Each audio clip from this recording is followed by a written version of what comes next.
4 செவருக்குள்ளே இருக்கக்கூடிய நம்முடைய தாயோ தங்கையோ மனைவியோ 40 பேர் வரக்கூடிய திருமணத்திற்கு 4000 ரூபாய்க்கு பட்டுப்புடவை அந்த பீதாம்பரமாக கட்டி போனால்தான் நமக்கு மதிப்பு மரியாதை என்று நினைக்கக்கூடிய எண்ணம் இருக்கு.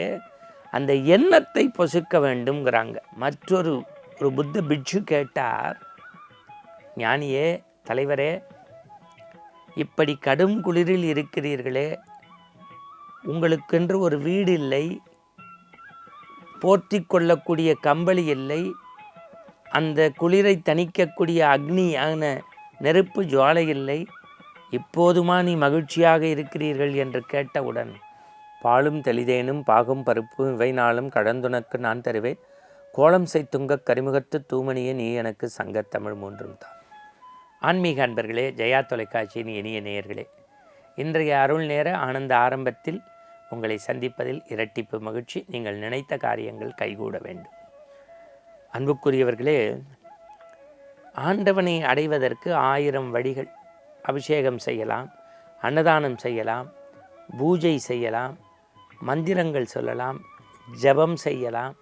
இவற்றையெல்லாம் விட எளிமையான முறையில் இறைவனை அடைவது குறித்து ஒரு கட்டுரை படித்தேன். எளிமை என்பதனுடைய நோக்கம் என்ன?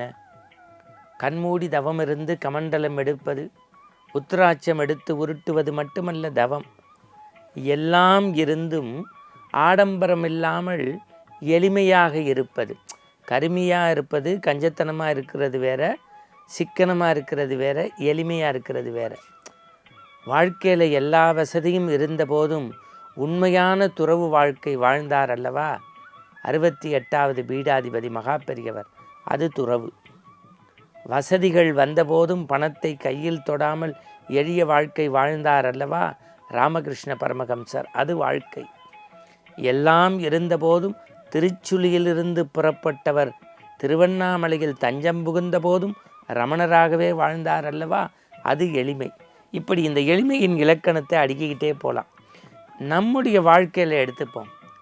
4 செவருக்குள்ளே இருக்கக்கூடிய நம்முடைய தாயோ தங்கையோ மனைவியோ 40 பேர் வரக்கூடிய திருமணத்திற்கு 4000 ரூபாய்க்கு பட்டுப்புடவை அந்த பீதாம்பரமாக கட்டி போனால்தான் நமக்கு மதிப்பு மரியாதை என்று நினைக்கக்கூடிய எண்ணம் இருக்கு.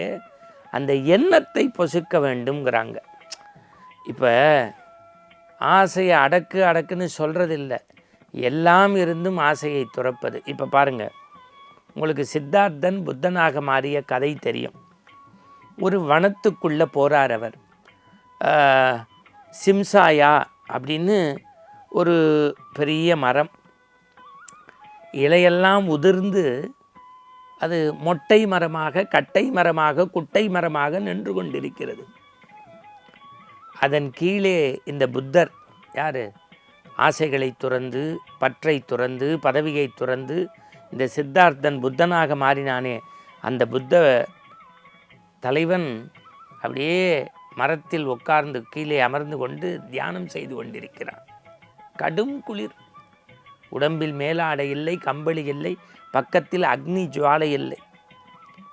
வீட்டு வசதி வாய்ப்புகள் எல்லாம் இருந்தும் துறந்தும் கடும் குளிரில் சிம்சாயா மரத்தடியில் இருக்கக்கூடிய புத்தரை பார்த்து மற்றொரு புத்த பிட்சு கேட்டார், ஞானியே, தலைவரே, இப்படி கடும் குளிரில் இருக்கிறீர்களே, உங்களுக்கென்று ஒரு வீடு இல்லை, போர்த்தி கொள்ளக்கூடிய கம்பளி இல்லை, அந்த குளிரை தணிக்கக்கூடிய அக்னியான நெருப்பு ஜுவாலை இல்லை, இப்போதுமா நீ மகிழ்ச்சியாக இருக்கிறீர்கள் என்று கேட்டவுடன் அவர் ஒற்றை புன்சிரிப்போடு சொன்னார், மகனே, பல பேர் வீட்டுக்குள் இருக்கிறார்கள், பஞ்சனையில் படுத்திருக்கிறார்கள், பட்டு பீதாம்பரத்தில் கால் வைத்திருக்கிறார்கள், அமிர்தத்தை உண்கிறார்கள், ஆனாலும் அவர்கள் இன்பமாக இருக்கிறேன் என்று சொல்வதில்லை.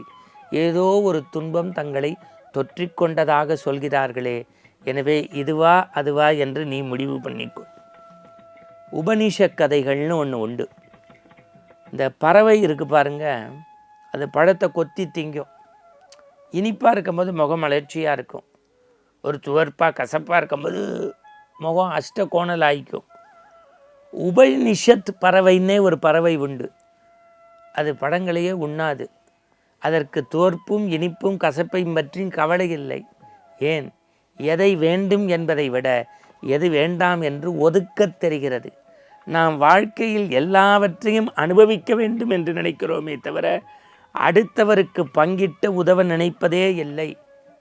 ஒரு சீடர் தன் குருவின் குளியலறைக்கு உதவி செய்வதற்காக வெந்நீரை எடுத்து வந்தார். எடுத்து வந்த வெந்நீரை குரு குளிக்கக்கூடிய தொட்டியில் இருக்கக்கூடிய அந்த குளிர்ந்த நீரில் இணைத்தார். அந்த கலக்கிறது, பச்சை தண்ணியில் வெந்நீரை ஊற்றுறது, வெந்நீரில் பச்சை தண்ணியை ஊற்றுறது, இப்படி ரெண்டையும் மிக்ஸ் பண்ணால் கொஞ்சம் வெது வெதுப்பாக இருக்கும். மிச்சம் குடத்தில் இருந்த தண்ணியை மண்ணில் கொட்டினார். குரு நேராக தொட்டிக்குள்ளே வந்து இறங்கி அந்த வெதுவெடுப்பு சூடில் அப்படி குளிச்சுட்டு நிமிந்து பார்த்தார். இந்த குடத்து தண்ணி மண்ணில் ஈரமாக இருந்ததை பார்த்தார். சீடரை கூப்பிட்டார். ஏன் அதை கொட்டினேன்னு கேட்டார். இல்லை, தேவைக்கு முடிஞ்சு போச்சு, மண்ணில் கொட்டினேன்னு. மகாபாவி, இந்த தோட்டத்தில் கொட்டியிருக்கக்கூடாதான்னு. பெரிய வேதங்கள் சொல்லலை, மந்திரங்கள் சொல்லலை. மகாபாவி, அந்த தண்ணியை இந்த தோட்டத்தில் கொட்டியிருக்கக்கூடாதா? ஏன், தோட்டத்தில் கொட்டினா ஒரு பூ பூப்பதற்கு, ஒரு காய் காப்பதற்கு, ஒரு பழம் வருவதற்கு அதற்கு உயிர்ப்புத்தன்மையை கொடுத்திருப்பாயே, ஏன் இதை செய்யவில்லை? நீ எப்படி சீடனாக இருக்க முடியும்? அந்த சொன்ன குருவுக்கு என்ன தெரியுமா பேர்? ஒரு சொட்டு தண்ணீர் குருன்னு பேர். அதனுடைய நோக்கம் என்ன?